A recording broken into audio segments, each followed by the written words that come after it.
That's exactly what I did. And the topic is transformation.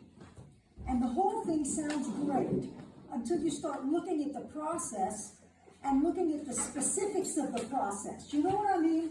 All of a sudden I thought, who? Well, it begins great.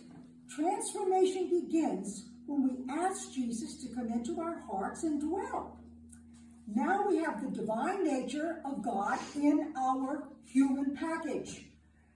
So then we say, God the Father is going to begin transforming us into his own sons and daughters. Now, the problem is, in essence, the fact is, this is really an impossible situation. Because his thoughts, as we just said, are not our thoughts. His ways are not our ways. So we've got this thing. We've got this human being with a human thinking, and then you've got the godly nature coming in, and then it goes, and that's only the beginning. Because then God is very serious about transforming us. He didn't just say, I'll come and dwell within, and we're going to have this little hooty-tooty fellowship, and it's going to be fine. God says, no. Once you bring me in, I am beginning a process, and it's called transformation. And it means that who we are is going to be transformed into a son or daughter of his. We are literally to begin to absorb the divine nature. Well, Jesus described it, and here's the way it is. The Gospel of John says, how does this happen? It says that Jesus pictures us as seeds. It was Jesus who said this. And if you want your seed to grow, you have to accept the fact that a seed won't grow if you don't put it in a dirty place. Well, that doesn't sound advertising to me, but it says, except a grain of wheat falls to the ground and dies, it remains a single seed. But if it dies, it produces many seeds. In other words, we become fruitful. Then God begins to add something, a little fertilizer to the mixture. You see, God is bringing in manure of your mistakes to fertilize your fruitfulness. Because, you see, God is not burying you, God is planting you. Nothing separates us from God's love. Out of the wreck, we rise. When we receive Jesus, we have the very nature of God himself to transform us into a member of God's divine family. Then God wants to work out that which he has put in, and that's where the rub comes. If you think that sounds like a slow and painful process, you are absolutely right. How he works this in each one of us is unique and it's different. But he does have some consistent ways of working. I really get a kick out of the Apostle Paul and his take on this thing. In 2 Corinthians 4:17, he says, our light momentary troubles. Well, I thought I had, troubles. Why don't we take a look at Paul's light momentary troubles? First, he was beaten severely with a leather whip on 5 different occasions. He was beaten severely with a wooden rod on 3 separate occasions. He was stoned. He was frequently hungry and thirsty on his long journeys. He was in constant danger. In one episode, his followers literally pitched him over the city wall before the mob got him and tore him apart. He was shipwrecked 3 times, and he was imprisoned in hellholes many times. As a matter of fact, he was sitting in a hellhole when he wrote the letter. Now, where he got this thing about these light and momentary troubles, I don't know where he got that. That's beyond me. However, it's pretty clear, girls, transformation is not for wimps. I'm so grateful that Cynthia Hill addressed some of the questions that we have. during these crushing moments when that little grain of wheat called us is put in the ground, buried, and God is waiting for us to sprout. Is there a difference between God working through crushing circumstances that we all encounter and our own sinful choices that bring us discipline? God works through the crushing circumstances of your life. However, some of our own sinful choices bring us what we get. So it's important for us to realize that not every adversity in our lives is related to some specific sin that we have committed. Some adversities have nothing to do with wrong things that you have done. And this is something that I think we need to remember. You know, the idea, like Cindy said, gee, what did I do wrong? Look at what's going wrong. The fact is, adversities are very often just the real stuff of real life. And some of our adversities become platforms for God to show his power. And however, we know one thing. Adversities are used by God in order to bring us where he would have us go.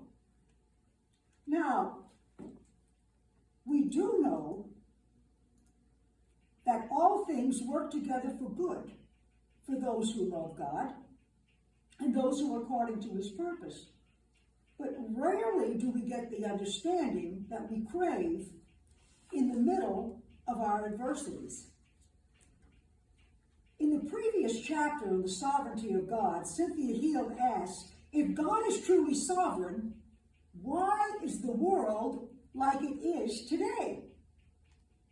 And then Cynthia answered her question. She referred to John 12:24. Unless a kernel of wheat goes to the ground and dies, it remains a single seed. But if it dies, it produces many seeds. Our present plane contains the seeds. Wait, this is the wrong. Shucks.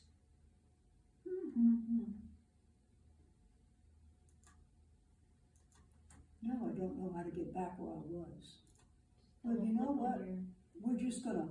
I was gonna say double click on where you want to be. Here we go. Try that. Gotcha. We're going out. Cancel that. Cancel. Double click on where you want to be. What, dear? Double click on the slide you want to be on and see if that Okay. works.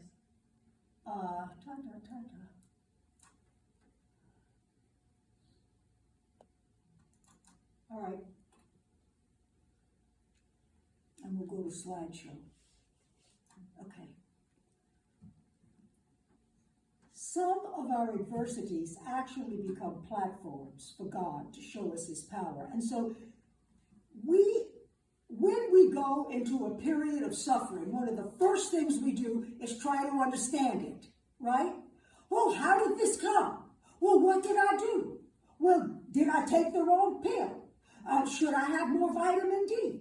Or this mess, should I not have talked to so-and-so? Oh, should so-and-so have talked to me more?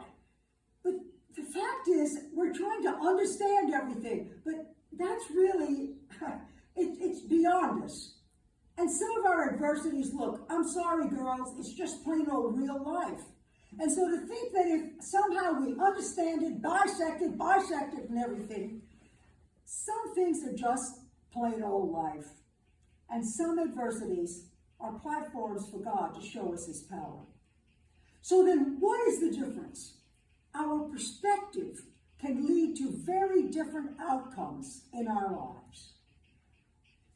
When God allows mishaps to come into your life, in other words, when your little grain of wheat falls to the ground, right? Isn't that what Jesus said? Except a grain of wheat falls to the ground and dies, it remains alone. But if it falls to the ground and dies, it brings forth much fruit. So if you are in the Lord, his person, guess what? What can you expect? You are the little seed. You are the grain of wheat. You're going to fall to the ground, and you are going to be in the deal, in a place of fertile ground for your little seed to sprout. Now, it's fertile ground. The fertile ground very often stinks. Am I right? Yeah. Okay. Our perspective can lead to a very different outcome in our life. Now, when troubles and mess and crud and junk hit you like that, you can conclude that, oh, God buried me alive, right? Pooh-pooh. Or do you think you're being planted to become more fruitful? In other words, whether your attitude is, I'm buried or I'm planted, will determine how you look at the deal. Do you see that you have been planted by the Lord, not to kill you, but to make you bloom? So if you're looking at the situation and you're not saying, oh, more dumb dirt, or if you can, God has planted me here so I can become more fruitful. Now, I can't say that I always respond this way. It would be nice if I did. However, the fact is, I do think that we very often have the wrong perspective of what God is bringing to pass in our lives. Jesus said, I am the vine and my Father is the gardener. He cuts off every branch that bears no fruit. But every branch that bears fruit is pruned. Shall we try that again? Have you been pruned lately? Ouch! You think, oh, my goodness, this happened to me. Girls, think it not strange concerning the fiery trial that has come upon you. This is the way it is. The vine, and God is the gardener. He cuts off every branch that bears no fruit. All right. Are they being pruned? No. They're being lopped off. Okay? If you have no fruit, gone. Okay. But every branch that bears fruit is pruned. So it will be even more fruitful. Why do the righteous suffer? Because pruning is not punishment. Pruning is increasing your fruitfulness. Why does God prune? So that you will what? The vine is pruned all by my Father, that it may what? Bear more fruit in kind. The pruning is to have more fruit come from you. It's to increase your fruitfulness. So if you're being pruned, you did something right. Because those that bear no fruit, he just goes, nah, okay. But if you are bearing fruit, you will be pruned. And sometimes when things really go wrong, our first thought is, what did I do wrong? The fact is, maybe you did something right. Don't jump so fast. Pruning is not punishment. Pruning only happens to fruitful people. If you're fruitful, here come the shears. And pruning increases your fruitfulness. One person is being pruned, the other person is being lopped off. But both people suffer. Now, one kind of wound can lead to death. The other wound leads to healing. Here's how this goes. Now, if you are walking down the street and you get mugged by a mugger, and he takes his little dagger and he goes, "Rah!" Well, you've been lopped open. It's a suffering thing, isn't it? However, if a surgeon comes and says, oh my Lord, your appendix is bursting, and he takes his scalpel and he goes, zip, and takes it out. Now, both people suffer. The guy who had the dagger in the guts, he suffers. The person who had the surgeon come and give him a smiley face, he suffers. They both suffer. However, one wound leads to death. The other wound leads to healing. When God cuts us, he's not trying to kill us. He's trying to heal us. Our pruning is not to damage us or harm us. It's to heal us.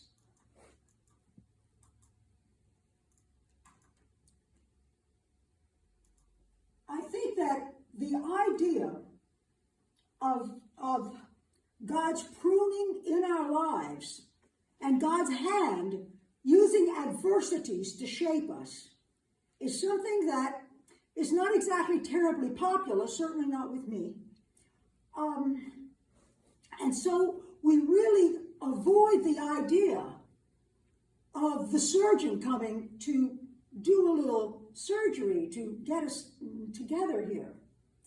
However, please understand, if in your life you are encountering circumstances where you say, ouch, I'm being pruned, realize, number one, you're pruned because you're fruitful.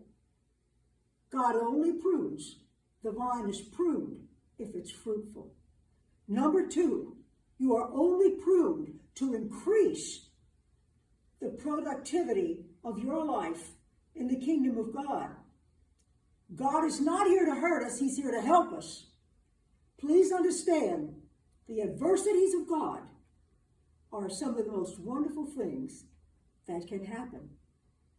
And so, I just thought I'd bring a few thoughts to you on adversities.